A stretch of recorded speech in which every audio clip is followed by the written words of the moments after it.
কাহারের মেয়েকে ভালোবাসে, হিন্দু মেয়ে। তো কাহারের মেয়েকে যখন ভালোবাসে, তারা 4টে বোন আর মুসলমানের একটাই সন্তান, আর কোনো সন্তান নেই, আব্বা মায়ের বয়স হয়ে গেছে, আর সন্তানও হবে না।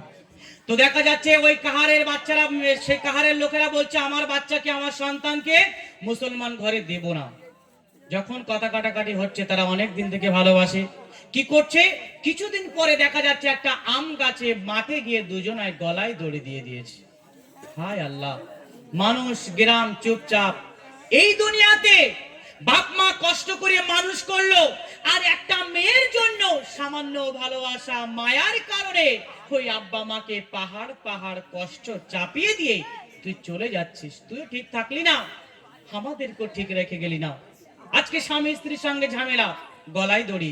যারা আত্মহত্যা করে, সুসাইড করে, তাদের উদ্দেশ্য করে শিক্ষামূলক কালাম, কেউ যেন এই কাজটুকু করবে না। লিখে দেখুন, খোদা যত্ন করে মোদের দিকে রোগ ফকি দেয়, খোদা যত্ন করে মোদের দিকে রোগ ফকি দেয়, আবার বলে মরণ তোদের হবে রে নিশ্চয়, মরণ হবে রে নিশ্চয়। জেনে শুনে যারা, জেনে শুনে যারা সুসাইড করে নেয়, মোর আল্লাহ তাআলা তাদের উপর নারাজ হয়ে যায়, খোদা নারাজ হয়ে যায়। কেউ রাগের বশে, কেউ প্রেমে পড়ে, কেউ ঋণের বোঝায়, কেউ রাগের বশে, কেউ প্রেমে পড়ে, কেউ ঋণের বোঝায়।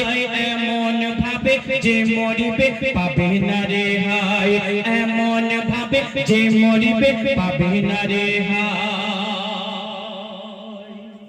যারা আত্মহত্যা করে তাদের আল্লাহ পাক কেমন শাস্তি দিচ্ছে দেখুন।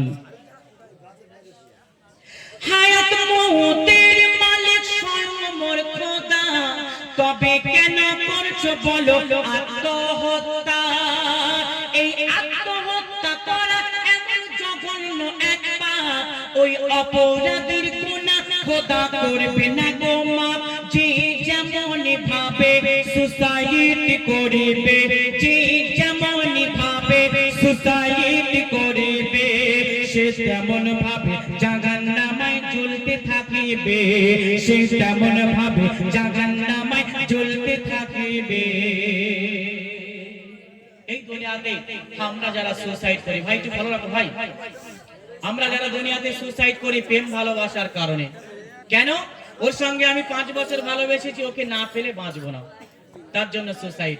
স্বামী স্ত্রীর সঙ্গে ঝামেলা, গলায় দড়ি, বিষ খেয়ে নিচ্ছে, কেন হবে?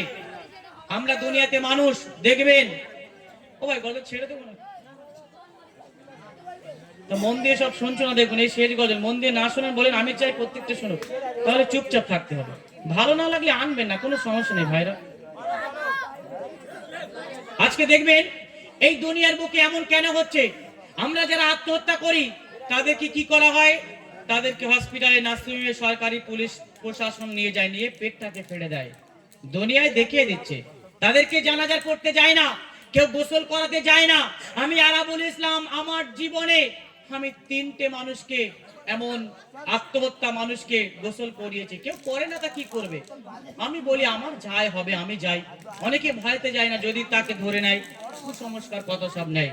তো আমি এই পর্যন্ত গোসল করিয়েছি 3টে, তো জানি যারা আত্মহত্যা করবে আল্লাহ পাক জাহান্নামায় যেমন ভাবে আত্মহত্যা করবে তেমন ভাবে শাস্তি দেবে। কেউ গলায় দড়ি দিলে জাহান্নামায় দড়ি পরাবে, কেউ বিষ খেলে জাহান্নামায় শুধু বিষ খেতে থাকবে, কেউ ছুরি দিয়ে যদি আত্মহত্যা করে শুধু ছুরি ঢোকাতে থাকবে। আল্লাহ রাসূলের যুদ্ধের ময়দানের ঘটনা, জিহাদের ময়দানে জিহাদ চালু হয়ে গেছে, আর কি ঘটনা ঘটছে 2 ছন্দ মন দিয়ে শুনবেন। জিহাদ মাঠে এক সাহাবী জিহাদ করতে রয়, জিহাদ মাঠে এক সাহাবী জিহাদ করতে রয়, বেদিনদেরকে ধরে কচু কাটা করে দেয়, আর সব সাহাবী দেখে বলে জিহাদে সওয়াব আমল নামায় ভরে নিল, একাই তিনি সব বলে নবী সারওয়ার, শোনো সাহাবী আমার, বলে নবী সারওয়ার, শোনো সাহাবী আমার। ওই সাহাবী চলে যাবে দোজাখের আন্দার, ওই সাহাবী চলে যাবে দোজাখের আন্দার। যুদ্ধের জিহাদের ময়দান শুরু, এক আল্লাহ রসুলের সাহাবী বেদিনদেরকে মারছে মারছে, কচু কাটা করতে করতে এগিয়ে যাচ্ছে।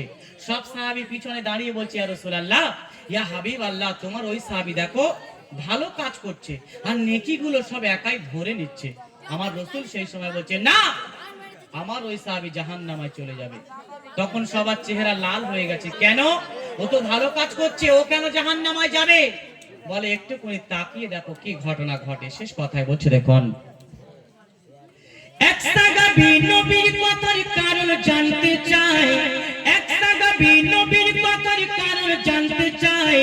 দৃশ্য দেখে সব সাহাবী অবাক হয়ে যায়। কেন?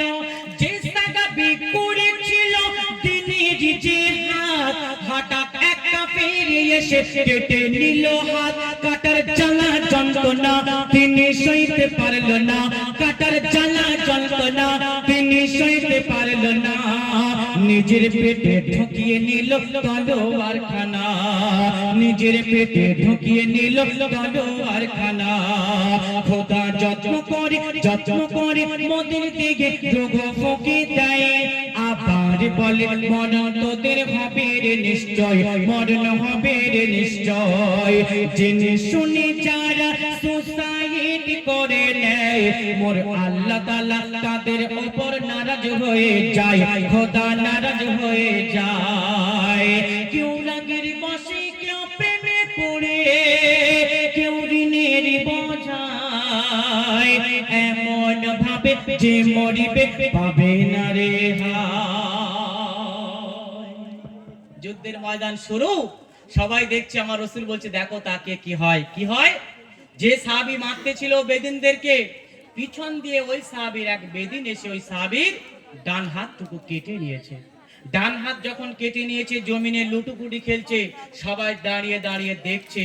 বলে, 2-10 মিনিট যদি সবর করত, ওই সাহাবী ধৈর্য ধরতো, তাহলে আল্লাহ পাক ওনার শহীদের খাতায় নাম লিখে দিতেন। কিন্তু না, তিনি সহ্য ধরতে পারেনি, ধৈর্য সবর করতে পারেননি।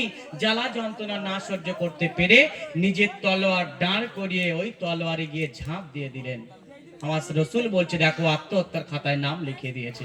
আমরা তো চুনোপুটি, ওকে ভালোবেসেছি, না পেলে বাঁচবো না। আবার 1 বছর 6 মাস 2 মাস পরে গিয়ে ওকে না ছাড়তে পারলে আমি বাঁচবো না।